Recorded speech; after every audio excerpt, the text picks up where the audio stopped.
మనం ప్రస్తుతం చాతుర్మాస వ్రతంలో భాగంగా ఈరోజు మరొక సిద్ధుడు శ్రీవాళ్ళ చరిత్ర చెప్పుకుందాం. ప్రస్తుతం పాకిస్తాన్ గతంలో జలాల కోపాన్ని శత్రువుకి గ్రహించాడు. అతను బాల్య నుంచి కూడా ఏం తిన్నాడు, ఇంచు మంచిది తాగుతుంది. తల్లిదండ్రులు స్వాతంత్రంతో దండించారు. అయినా సరే ఈత పదివేలు తీసుకుంటారు. అని ఎంత చెప్పిన చదువులేదు, ఆహారం తీసుకోలేదు, ఈ మాత్రం తాగుతుంది. తల్లిదండ్రులు బాధపడలేక తపస్సు చేసిన తపస్సులో భగవంతుడు ప్రశ్నించి ఆయనకు ఏదైనా పట్టుకుంటే బంగారం ఉంటే వరాన్ని ప్రదానించారు. అప్పుడైనా పాకిస్తాన్ నుంచి మన ఢిల్లీ మీద అయోధ్య, కాశీ, జగన్పూరి వెళ్ళాలని శిష్యులు పెట్టేసుకుని బయలుదేరారు. అయితే ఢిల్లీ వచ్చేటప్పటికి సాయంత్రం ఢిల్లీ ఎనబడతాన శిష్యులను కూర్చొని రామనామం జపం చేసుకుంటున్నారు. రామనామం జపం చేసుకుంటూ ఉంటే ఆ జపాలు చాలా భజన చేసుకుంటారు. ఆ భజన చేసుకుంటే ఆ ఊర్లో ఉన్నటువంటి మహారాజు ఎవరు అక్కడ భజన చేస్తున్నారు, రామనామం చూస్తున్నారు. వెంటనే మంది వారికి అర్థమైంది. సైన్యం వెళ్ళి వారికి అంటే మేము చాకరీకి విద్యార్థులు చెప్తున్నాం చూస్తున్నాం, ఒకసారి నామం చెప్పుకొని విశ్రాయిస్తాం అంటే ఆ మాట రాజుగారు చెప్తే అతను ఒప్పుకోలేదు. తక్షణమే పొమ్మన వారిని లేదని ధైర్యం చేయాలి. అప్పుడు జలాలను తీసుకెళ్ళి జైలు నుంచి విడుదల చేసి వీళ్ళని తీసుకురావడం బయట అలా ఉంటుంది.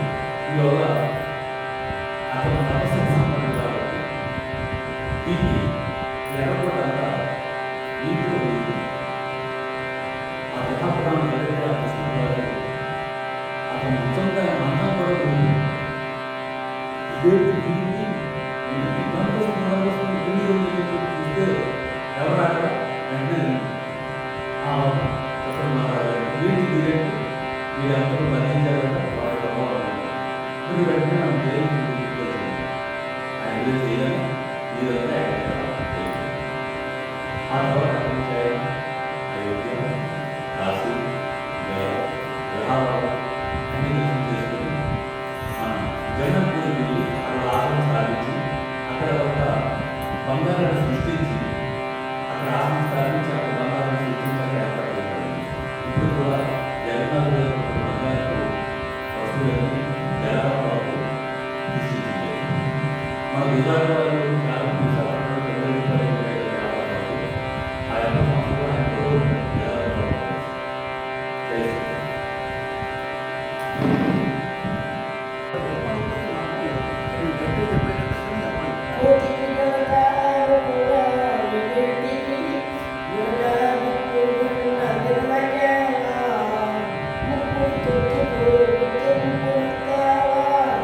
జీవన భ్రాంతులై కుడుకులు పుట్టరే కౌరవేంద్రుగనే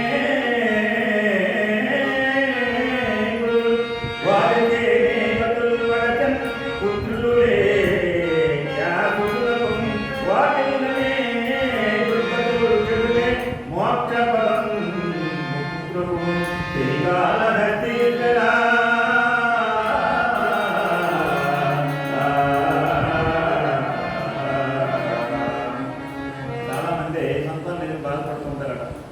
ముఖ్యంగా సంతానమే ఆడపిల్లలకి తగిన మొంపలు కూడా ఉంటుందని చూస్తారు.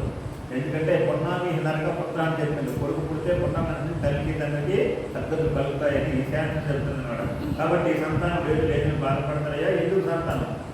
రుద్రుడు పుట్టారు కదా, 100 మంది పుత్రులు పుట్టారు, ఏమైనా సుఖమందా? ఒక మనిషికి ఏమైనా పుట్టారా? ఆయన బదులు లేవా? కాబట్టి సంతానం కాదు.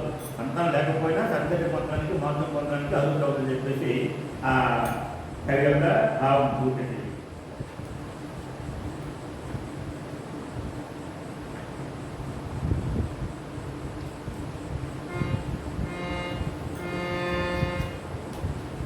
నాలోయున్న స్వామికి నేను నమస్కరిస్తున్నాను.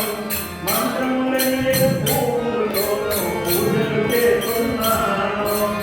నాలోయున్న స్వామికి నేను నమస్కరిస్తున్నాను. మంత్రములనే పూలతో పూజలు చేస్తున్నాను.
గణమాలను పొందుదొరకి నెలలో వేస్తున్నాను.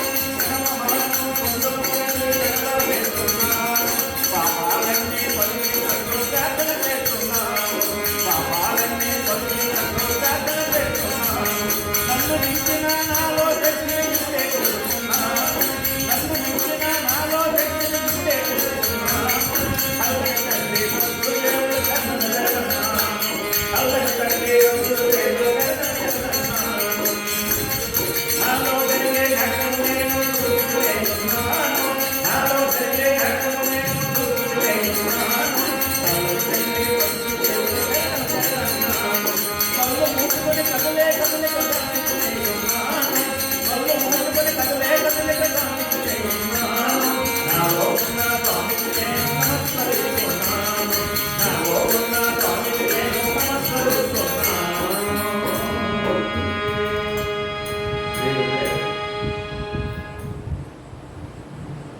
ఇప్పుడు నా ఇంకా చెప్పుకుందాం.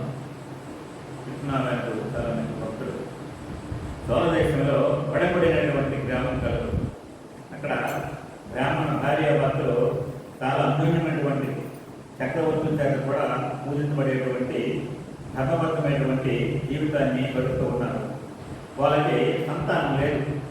చాలా సంవత్సరాల సంతానం లేకపోతే భగవంతుని అనుకునేటువంటి వారికి ఎవరికి కూడా పరిమితమైనటువంటివి సహజంగా ఉంటాయి ఈ కాలంలో. అయితే మరి భగవంతుడు ప్రార్థిస్తూ ఉన్నారు, కాలం గడుపుతూ ఉంది. అలా కొంతకాలానికి మొత్తానికి ఆయనకి ఒక మగబిడ్డ పుట్టాడు, పెళ్లి పెద్దవాడు అయ్యాడు. ఆయనకి విప్రనారాయణుడి పేరు పెట్టాడు అనమాట. ఆయన మంచి విద్వాంసుడు, మంచి ఏకసంధాగ్రహి, అన్ని విద్యలు ఆరితేరినాడు, చదువులో మంచిగా ఉన్నాడు. సరే పెళ్లి పెద్దవాడు ఉన్నగా ఉపనయనం చేశారు. మరి కొద్ది సంవత్సరాల తర్వాత నాన్న మరి మన వంశ పారంపర్యం కాబట్టి వివాహం చేస్తామని చెప్పేసి తల్లిదండ్రులు ఎక్కడ ఊరుతూ ఉంటారు. వాళ్ళు కూడా అలాగే అడిగితే నాకు ఎందుకో ఈ పాండిక భౌతికమైనటువంటి ఈ ప్రాకృతి మీద నాకు వ్యామోహం లేదు, నేను వివాహం చేసుకోను, నేను భగవంతుని నమ్ముకుంటూ జీవితం పడుతుందని చెప్పేసి శ్రీలంకానికి వెళ్ళిపోతుంది మాట. వెళ్ళిపోయి అక్కడి నుంచి రోజు రావడం, భగవంతుని ప్రార్థిస్తూ ఉండడం.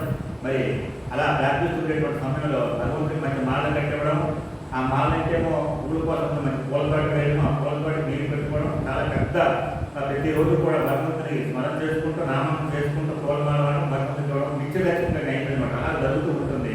అలా జరుగుతుండే క్రమంలో నిరంతరం కూడా వైద్యుల సాంప్రదాయం అవుతుంది అనమాట. వైద్యుల ఇంటికి వెళ్ళడము, అక్కడే పెచ్చ సంపాదించుకోవడం, ఆ పెచ్చను తీసుకుని తిట్టడము, అలా ఆ వైద్యులు స్త్రీలు కూడా ఆయన బాగా మెచ్చుకోవాలి. మా మహాభక్తుడు మనలో కూడా లేడు, ఆయన వాళ్ళు ప్రతిరోజు కూడా ఎప్పుడు వస్తున్నా దక్షిణ చెప్పేసి చాలా ఆసక్తిగా ఉండేవాళ్ళట.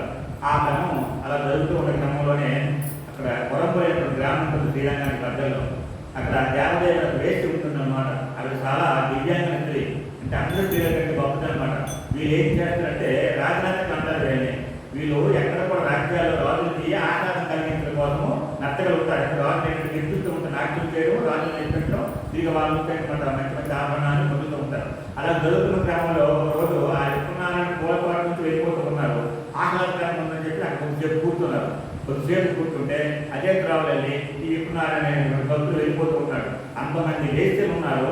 ఈ దివ్యాంగ స్త్రీ ఉంది, ఎవరిని కూడా కొందరికి కూడా చూడట్లేదు అనమాట. ఇదేమిటిది, ఇంత అందగత్రము, ఇంతమంది ఉన్నాము, ఇప్పుడు మా వైపు చూడలేదు కానీ ఇంత మహా అందగత్ర ఉంది, ఈవిడ మహా చక్రవర్తులు కూడా ఏంటంటే మోసపోతారు, ఈవిడ దగ్గర ఏమి తీసుకుంటుందని చెప్పారు. కొంచెం బాధపడదట. బాధపడి ఇతను ఎలాగైనా నేను ఇచ్చారని చెప్పి అడిగారు చెప్పి ఆవిడ అకౌంట్ ఉంది. ఆవిడ అన్నది మీరు అనుకున్నటువంటి మనవాడు కాదమ్మా, ఇది చాలా మహాభక్తుడైనా అటువంటి వాడు కాదు అని ఏం చెప్పినప్పుడు కూడా చూపించి నేను ఏదైనా సరే నన్ను అవమానించాడు, నేను రాజనాట్యకని నా నాట్యాన్ని రాజులే ప్రదర్శిస్తారు కాబట్టి ఈ ఎలాగా నేను వదిలిపరుచుకుంటే ప్రయత్నిస్తాను, నీవు నిజంగానే ఆయన వదిలిపరుచుకుంటే 6 మాసాలు నీకు నీ దాటిగా ఉంటుందని చెప్పేసి ఆ అలివేలైన ప్రాంతానికి ప్రసిద్ధి చేసిందన్నమాట. మొత్తానికి ఎలాగైనా జరుగుతూ ఉంటుంది. వీళ్ళంతా వెళ్ళిపోయారు కానీ అవి వెళ్ళలేదు, ఉండిపోయింది అనమాట.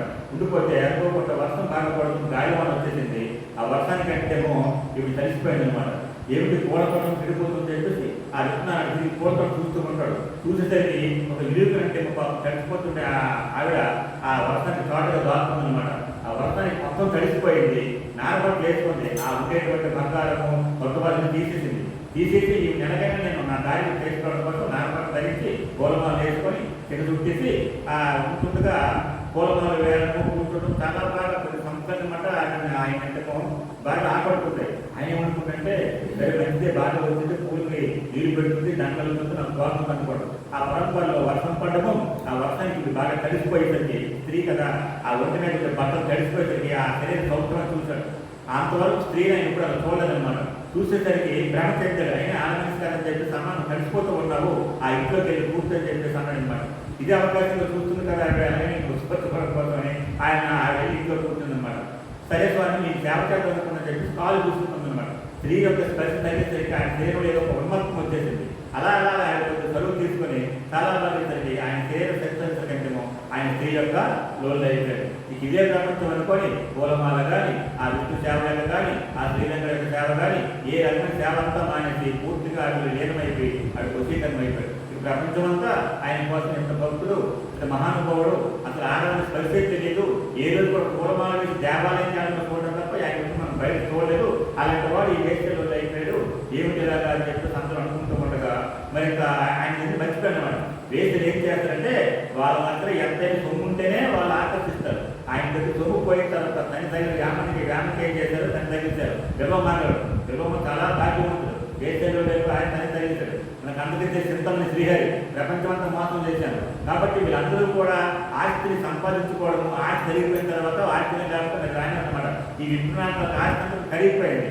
ఆ కరిగిపోయిన తర్వాత ఈయన బయటకు పంపిస్తారు. ఈ బాధలను చూస్తూ ఉంటే శ్రీరంగంలో ఆ ఒక సత్యభామ రుక్మిణీదేవి ఏమంటే నీ భక్తులు ఎంత బాధపడుతూ ఉన్నాడు, మీకేమైనా కనికారం లేదా, ఇదే పిల్లలు పంచిపెట్టారు, ఏదో దుఃఖాలతో జరిగింది, ఆయన వ్యాపకం లేదో స్త్రీ అంటే అనుకోకుండా జరిగిన సంఘటనకి ఎంత బాధపడటం మీరు ఎలాగైనా కాపాడండి అంటే సరే ఇంకా పరీక్ష ఉంది, ఆ పరీక్ష పెట్టి కాపాడని చెప్పేసి ఆ శ్రీరంగం ఏం చేశాడంటే బ్రాహ్మణ వేషంలో వెళ్ళి దేవాలయం బంగారు గిన్నె తీసుకెళ్ళిపోయి ఆ వయస్సు ఇస్తారమ్మా మా గురువు గారు మరి డబ్బు డబ్బంతా దోచుకుంది కదా, మళ్ళీ ఏదో బయట పంపించారు ఆయన. ఆయన అలా దానికి వాళ్ళు తిరుగుతుందన్నమాట. ఆ శిష్యుల రూపంలో వెళ్ళి ఇంకో మా గురువుగా ఇచ్చారు నీకు బంగారం తెమ్మని చెప్పేసి ఆ చెంబుని ఇచ్చాడట. చెంపించి వచ్చేస్తూ ఉంటే ఆ రోజు తెల్లవారి తర్వాత తలుపులు తీసి భగవంతుని మరి అర్చకత్వం చేయాలి కదా, మీరు పూజించారు కదా, ఆ దేవాలయంకి వెళ్ళి ఆ మూలవేళకి పూజించాలంటే బంగారం బిల్లు లేదు. అదే ఎవరో ఈ బంగారం బిల్లు తీసుకెళ్ళిపోయినారు అని చెప్పి రాజువారికి వార్త వెళ్ళిపోయింది. అయ్యా మీరు అందరినీ అడగక్కలేదు, అలా శిక్షించక్కలేదు, నిన్న నాకు ఇప్పుడు నాకు గిన్నె వచ్చింది, ఎప్పుడు నాకు గిన్నెమ్మని చెప్పాడు, తీసాడయ్యా ఆ గిన్నె చెప్పంటే మీకు చెప్తానంటే గిన్నె తీసుకొచ్చారు. అది ఎప్పుడైనా జైల్లో పెట్టండి. ఆయన పాపము జైల్లో పెట్టించారు చెయ్యి తప్పుకి. అప్పుడు రాజు కల్లో కనిపించాడ. నేను బాధపడుతున్నాను, ఎవరు రక్షించుకుంటే రాజు కనడయ్యా దొంగతనం చేయలేదు ఆయన, నేనే మారువేషంలో వచ్చి ఆయనకు ఒక దిగోడానికి తెలియపడటం కోసం అని చెప్పి గిన్నె వేసి ఇచ్చాను, ఆ గిన్నె వేసుకే ముందుకు అని చెప్పు ఆయన వగ్గిసి అని చెప్పేసి కళ్ళలో కనిపిస్తే రాజు చాలా ఆనందించి నీ వల్ల నాకు భగవంతుగా దర్శనం దొరికిందయ్యా అని ఆయన పాదాల మీద పడి చాలా వేడుకుంటే ఆ స్థితికి ఎగిరిపోయి అయ్యా నా జీవితం ఏంటి, అసలు నేను ఎవరు ఒక బ్రాహ్మణ కూడా పుట్టి బ్రాహ్మణాన్ని కోల్పోయి వేసే లోడ్ అయిపోయి తిరిగి బంగా తిరిగిపోనే బంగాన్ని వదిలేసి మాధ్యమికి దాన్ని భగవంతుని ప్రార్థిస్తూ ఆరాధించుకుని సంవత్సరం తర్వాత భగవంతుని ఏమైపోయాడు చెప్తున్నాడు. నేను ఓపుతాను సార్.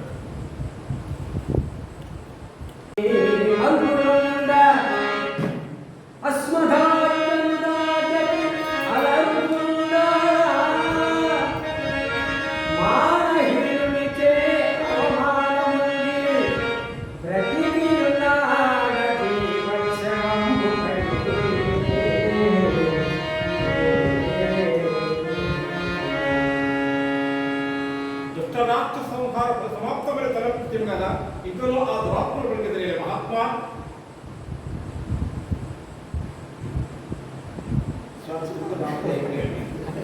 ఆయన అడిగేందుకు సమర్థించారు.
శక్తి కలుగును కరుణలో స్మరణతో కలగునుడే నా హృదయ కమలమున నారాయణ.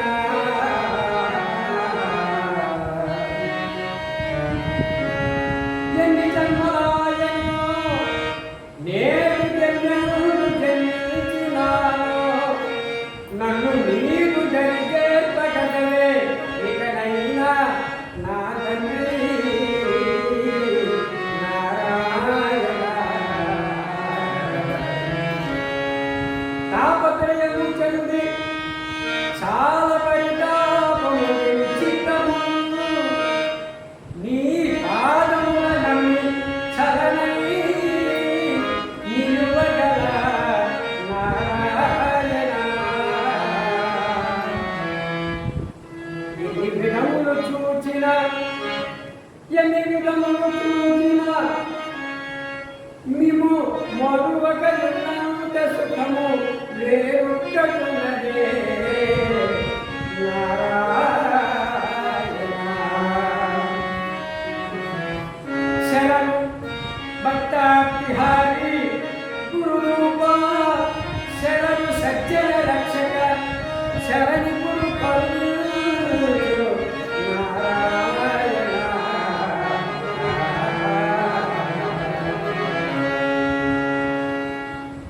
నమ్మితి నా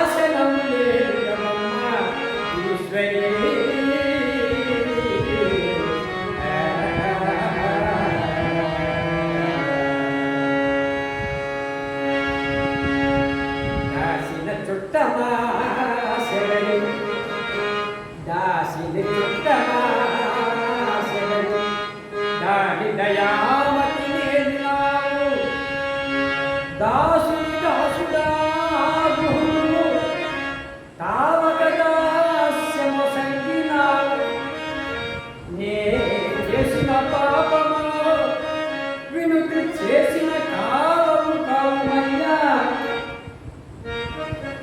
నేను చేసిన పాపము కావము కావమయ్యా నీ దాసులలో నేనొకడ దశరథి కరుణా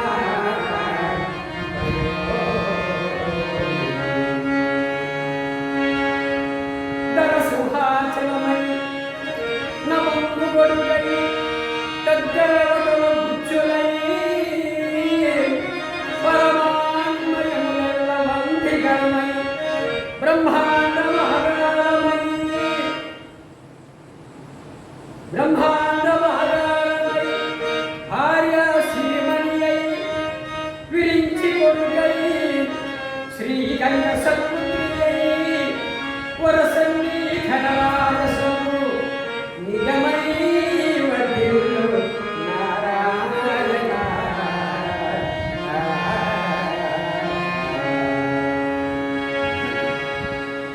శ్రీరామ సీతగాగా నిజ సేవక బృందము వీర వైష్ణవాచార్య జగంగుడా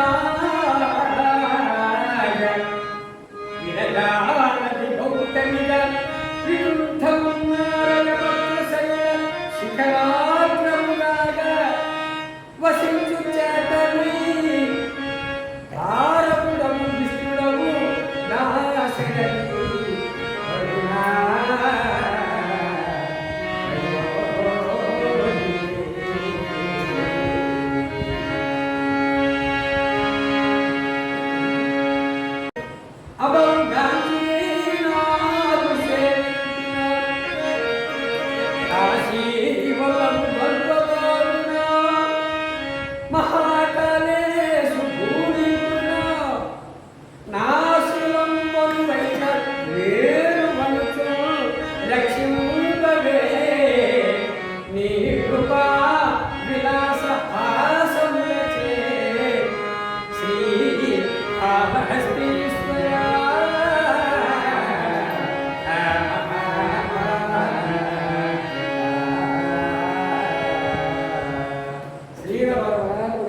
జీవాత్మ అవడం కావాలి మహాభారతం భజన చెప్పండి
ఏం ప్రాబ్లమా మరి